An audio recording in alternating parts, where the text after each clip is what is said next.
So let's say you've been drawing a portrait for 3 hours and you put all your efforts on it, but you still think that portrait doesn't look the way you wanted it to look. It doesn't look that great, and you still don't know how to make it look better. So you actually came to the right place, because that is what this video is all about. We're going to be looking at some of the techniques that you can apply to make your portrait drawing look instantly better. How is it going, guys? Welcome to the channel. If you're new here, my name is Nico. I'm a full-time artist from Colombia. We do lots of portraits drawing, lots of portrait painting. So if you're interested in that, make sure to subscribe to this channel and hit the notification bell so you get notified every time I upload a new video. With that said, let's get started. Alright friends, so the first technique that you want to apply to make your portraits look instantly better is by simplifying all the information that you see into one main shape. So you want to make sure to add everything into one main shape. That shape is going to dictate how big is your portrait going to be in terms of proportions. So we want to simplify all the drawing into one shape. So we don't need to be very accurate drawing this main shape. We just want to have an idea of where our portrait is going to be. How big is the room that we have, and how big is our portrait going to be within that space. So guys, just keep in mind that in drawing and painting, simplification is a master tool that you really want to master, that you really want to use properly. This idea of simplification is so useful for the process. So by having one main shape, we're going to be able to see where everything is going to go. So have you ever been on the place where you're about to finish a portrait and then suddenly you realize that something is wrong? Like one eye is higher than the other, or there's too much space between the nose and the mouth, that kind of thing? So that has a lot to do with the correct placement of the features and the right amount of distance between one feature and the other. One of the best techniques that I commonly use on my portraits to make sure that everything is well located are the imaginary lines. These are lines that will connect 2 points of the face. These lines are commonly straight lines. Whether it's vertical or horizontal, these lines will actually serve as a guide to make sure that everything fits into the space correctly. Let's say you're drawing the mouth and you want to be sure that the mouth corresponds to a certain point of the face. So you want to make sure that you're looking at the reference, paying attention to this line. Imagine lines that will connect two parts on the face and then transport that to your drawing and make sure those lines correspond. But what if you want to go beyond the straight line and you still want to check certain points of your portrait? You can use a second type of line, which is a diagonal, and that line is also very helpful because it helps you join two parts of the portrait that are commonly hard to connect with a straight line, such as the end of the mouth and the end of the ear, or the ears to the eyes, or you can check for these angles or these kind of triangles that are formed into the face while you're drawing.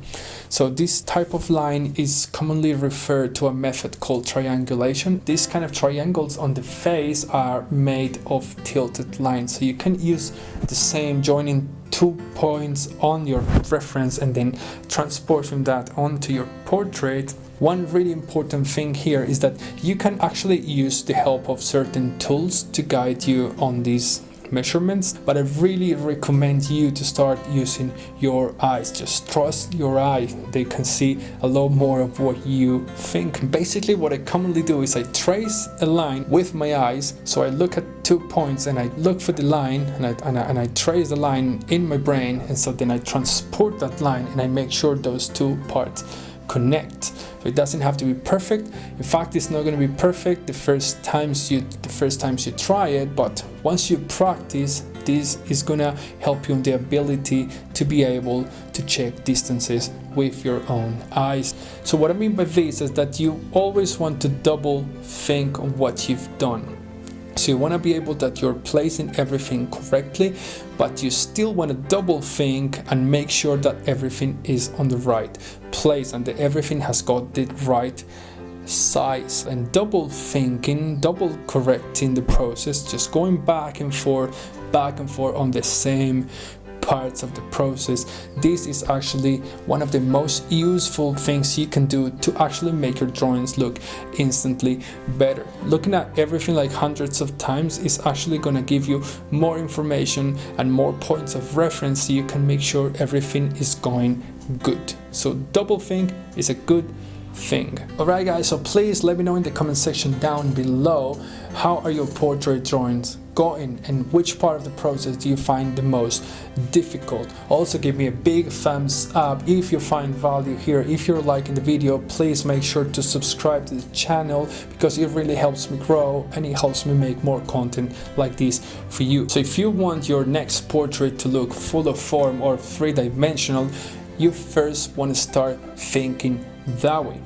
So by knowing the planes of the head, or simply by having a sense of what is going on within the face, will automatically higher your understanding in terms of rendering form. And one of the most important aspects to consider here are the values, which are basically the amount of light in certain zones of the face. And the 3D way of thinking also helps you see the values easier. So basically, when a form turns away from the light source, the values tend to be darker. By thinking in 3 dimensions and by understanding the planes of the face, this will make your portraits look instantly better because you're going to understand how the light behaves and how the light hits the subject. So the planes that are going farther away from the light are commonly darker, and the planes that are facing towards the light are commonly lighter. We want to understand which planes of the face are going towards the light and which planes of the face are going farther away from the light. This is also really helpful when understanding values because the value transitions can be very tricky to see in certain situations because of the light conditions. But if you actually think on 3 dimensions, you can actually say, okay, these planes are going farther away from the light, so commonly the values tend to be dark, so I don't need to squint all the time. I don't need to look pretty careful at certain parts of a portrait because the way of thinking actually helps me understand where is going to be the light source and where are going to be the shadows depending on this lighting condition. So as you can see here, I've got this part of my face in shadow and this part of my face in light. Sometimes it's not that obvious to see when you're drawing. So this way of thinking really helps you see those value changes easier, and it also helps you when rendering form because you know how the face, you know the structure of the face. You can actually have a clear roadmap or where to go in terms of rendering form. The last tip that I want to share with you guys today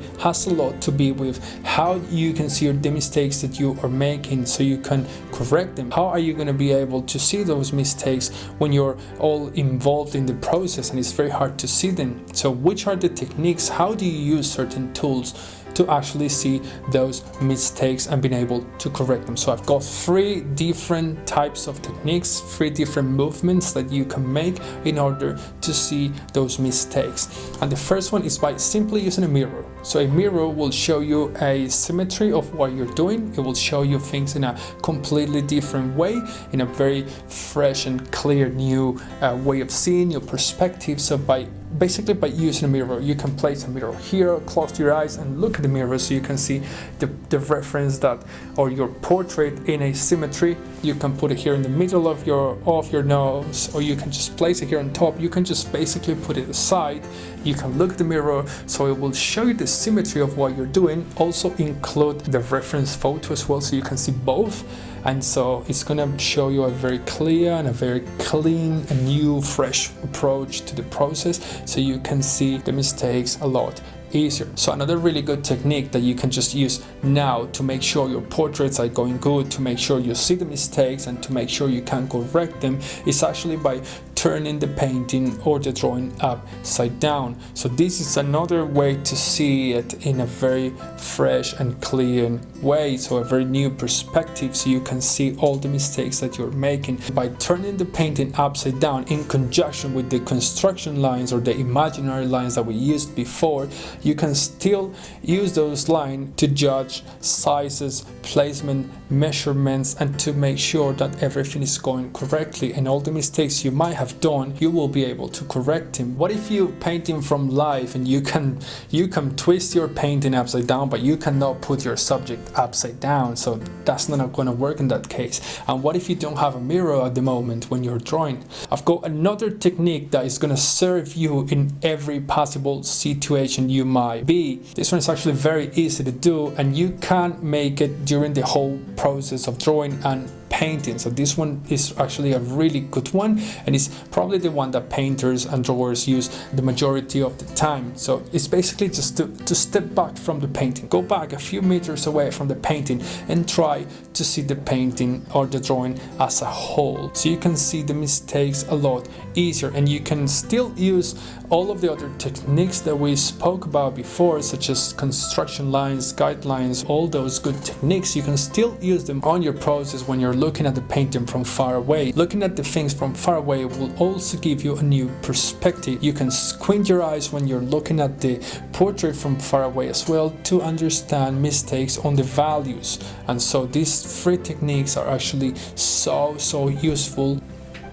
There you have it, guys, some great techniques that now you can apply onto your portraits to make them look a lot better. I hope you found some value in this video. If you did, please like the video, subscribe to the channel and hit the notification bell so you get notified when I upload a new video. Now, if you're really interested on real-time type of drawing video, I really suggest you to go check this video out here, because I show all the process from beginning to end, every line, everything that I make, and I also talk about the process and I make some commentaries on the vocalizing my thought process, so you can get a lot of value there. I see you on the next one. Thank you so much for watching. Bye bye.